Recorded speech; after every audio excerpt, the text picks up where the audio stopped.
Hi, open enrollment has started for Pfizer. We are getting lots of calls from the Pfizer colleagues we work with a lot of common questions.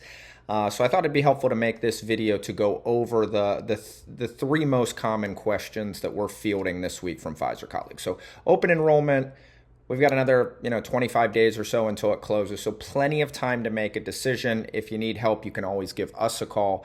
I'm Brennan Decima, owner of Decima Wealth Consulting. We work with a lot of Pfizer colleagues that are looking to better understand their benefits package, help optimize their benefits to fit into their broader financial picture. So if you have questions, you can always visit us, www.decimawealth.com. So let's get started. Number one most popular question, should I do pre-tax or should I do Roth in the Pfizer 401k? Man, there is so many different articles on this topic, but none of them give the math behind it. So I'm going to give the generalities, but more importantly, I'm going to show you the math we use with the clients we work with. So in general, the benefit of a pre-tax is you get a deduction this year.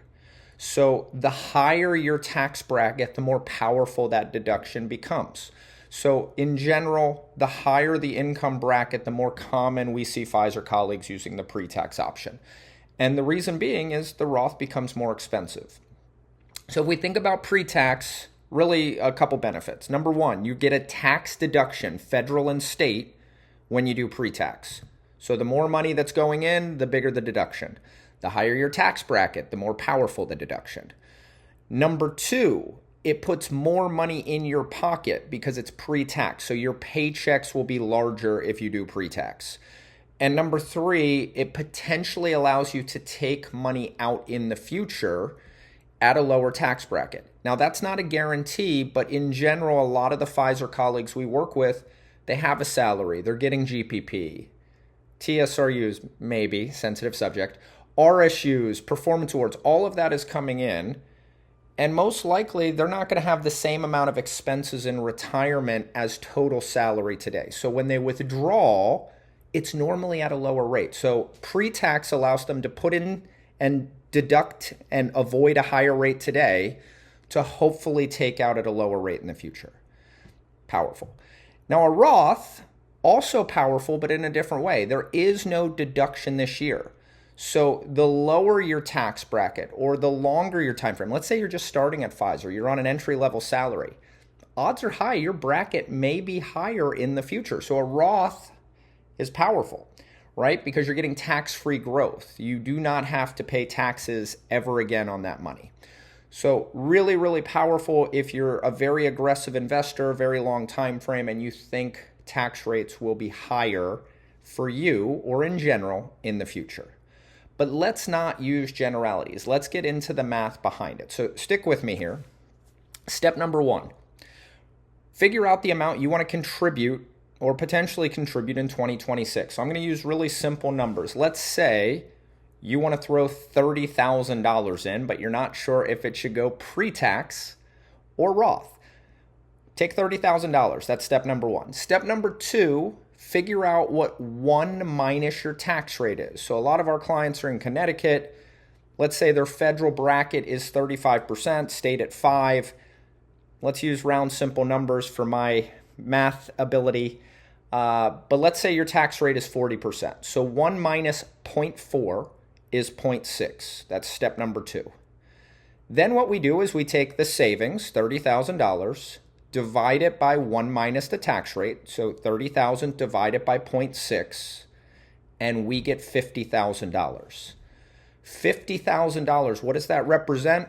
That represents what you need to earn before paying taxes in order to save $30,000 in a Roth. Now, what is the tax cost? We take 50 minus 30 to get $20,000 is what you would pay in taxes if you're in the 40% bracket to save 30 grand in a Roth. So almost 66% of that savings would have been paid to tax. So that's a really, big percentage. That's a very expensive decision.